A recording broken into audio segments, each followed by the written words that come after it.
Tesla is currently developing the third generation of their Optimus robot. It's a product that Elon Musk has promised will be the most advanced humanoid robot in the world.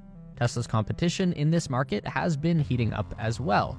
There are robots everywhere right now, and it's become more important than ever for the Tesla bot to deliver on Elon's promise. These are the features that will help keep Optimus one step ahead of the competition. We have to start with the hands because the human hand has proven to be one of the most difficult things in the world to replicate. That goes for AI and robotics as well, but Tesla is getting close. Elon Musk has promised that the Tesla Bot Gen 3 will be coming with a new hand design that offers 22 degrees of freedom. This would be an upgrade over the 11 degrees of freedom in the current Tesla Bot Gen 2. In practical terms, this means that the Tesla Bot's fingers will be getting a third knuckle. If you look at your own hand, your finger has 3 joints. One where it connects to the hand itself, one in the middle, and one near the fingertip. If we look at the Tesla Bot's current hand, it has the joint where the finger meets the hand, and the one near the tip, but it's missing the middle flex point. That is a very important degree of freedom.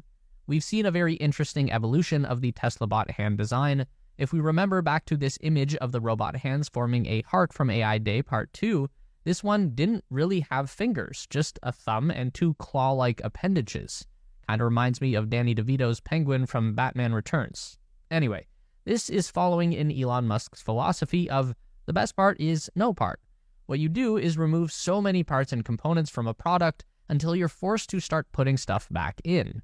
In this case, the starting point was the human hand, an incredibly complex piece of hardware that was meticulously crafted by millions of years of evolution. Tesla Bot Hand V1 was rendering the human design down to its bare minimum. That made it easy and cheap to produce, but the whole point of the Tesla Bot is that it will become a direct substitute for human labor, and we use our hands extensively in pretty much every line of work, so the robot hands need to be on par. Then we get Tesla Bot Hand V2. They started putting stuff back in, making it more human-like, so there are fingers now, but Tesla is still trying to get away with simplifying biology, and it works well, but there's still something missing. You can tell by the way the Gen 2 bot holds stuff. It doesn't ever seem to have a really solid grip. I've tried this, it's not physically possible, but imagine if your finger could only bend in one spot instead of 2. It would be hard to grasp most of the tools that we use on a regular basis because they are designed for fully functioning human fingers. So now we get to the Tesla Bot Gen 3 hand. It will have that middle knuckle, but it will also have an additional degree of freedom that no other human robot has ever used. So as I'm sitting here typing this script, my fingers are constantly stretching out to reach the keys because I'm not a proper typist and I don't use my pinky fingers on the keyboard, but I can still do it because my 3 main fingers can stretch out wide to reach the outside keys and then bunch together to reach the inside keys. That's something that the Tesla Bot will be able to do as well. These new degrees of freedom will allow Optimus to spread his fingers wide and then bunch them together, just like a human hand. Elon Musk has promised that Optimus Gen 3 will be able to play a piano, so that should be pretty cool to see. This would put Tesla's robotic abilities one big step ahead of their strongest competition, which at this point is coming from the relatively new robotics company, Figure, who just released a video of their Gen 2 humanoid robot. Figure 2 has 16 degree of freedom hands, meaning it does have the third knuckle, so we can see what that looks like on a humanoid robot, and it gives Figure 2 the ability to make a tight fist just like a person, though we can also see that Figure 2 does not have the ability to spread its fingers. The reason that Figure are able to be competitive with Tesla after only 2 years of existence basically comes down to their support network. Figure is backed by Microsoft, Nvidia, and OpenAI, so all that they really need to focus on is the robotics aspect, and their partners can take care of the rest. While we're looking at the Figure robot, it's pretty easy to spot some major design differences between the two. Figure has a big, thick hand and fingers, while Optimus has a much more human-like anatomy. The reason is that Tesla uses a very human-like control system for their hand, while Figure has put a bunch of electric motors or actuators inside the hands and fingers of the robot.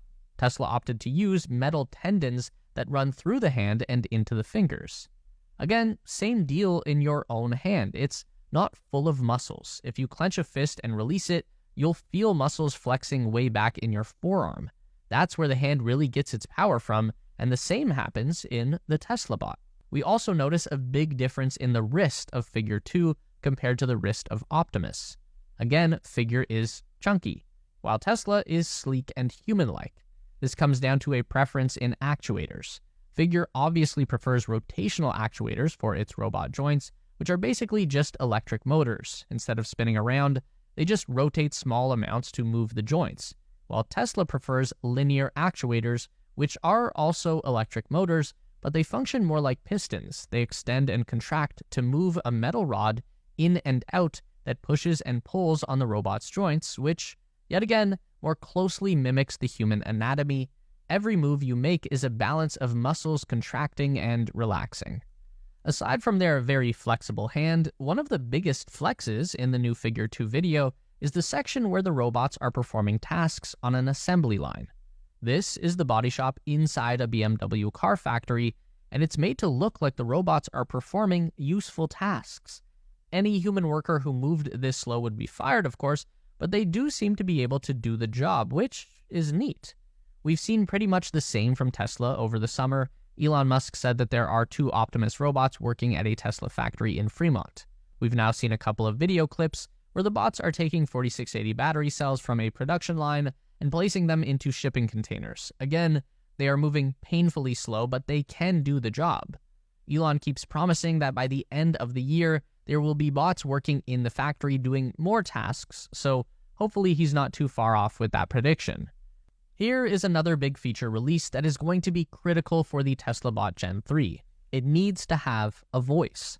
And that's not just because Figure's robot already has a voice and Tesla needs to compete. It's because there is generally no point to having a humanoid robot that is designed for work unless it can communicate through speech. The bot needs to understand what you are asking it to do at the very least, but it would also be great if the robot talks back, so that it can confirm that it understands or ask a question or explain what it's doing and why. The point is, we definitely don't want these silent automatons just wandering around doing stuff with no way to know what it's up to. Elon Musk has said that the Tesla bot will have a customizable voice and personality. It will get to know its owner and understand their preferences to the point where you won't even need to ask the robot to do something. It will just know what you want. Figure has a voice that's powered by OpenAI. It's basically like if you ran ChatGPT on a human-shaped computer and added a voice function. Nothing particularly groundbreaking in this day and age, but we know that OpenAI is an industry leader when it comes to AI language models, so they will be tough to compete against. Luckily for Tesla, OpenAI does have a strong new competitor, and it just happens to also be owned by Elon Musk. xAI's latest Grok 2 language model just came out in August, and it's already competing very strongly with OpenAI's GPT-4. Now, Grok is still lagging behind a little bit on the industry benchmark testing, but for the average user, the difference is pretty much negligible. So this gives the Tesla bot access to a language model that would be competitive with what Figure is offering, which means that we should be hearing Optimus speak sometime very soon, or are we hearing Grok speak through Optimus? I don't know.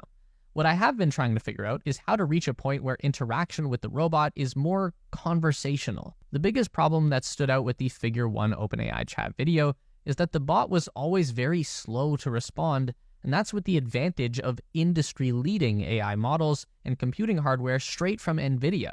So theoretically, this is as fast as a talking robot can possibly go, and that's a little disappointing.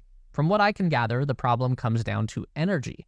It's totally possible to run the AI models natively on a computer that's integrated into the robot, but the processing power needed to run a complex AI is very energy intensive. You need hundreds of watts of power just going to the AI computer. So now we need to make a decision. Because the robot is battery powered, we have a finite amount of energy to work with. Do we want a really capable robot or a really powerful AI computer? We don't have enough energy on board to support both at once. Not yet, at least. So for now, we'll just have to settle with the robot sending queries off through Wi-Fi to a dedicated AI server that will run the model and then broadcast the answer back to the robot. I don't know if anyone else was curious about how that worked, but I thought it was cool.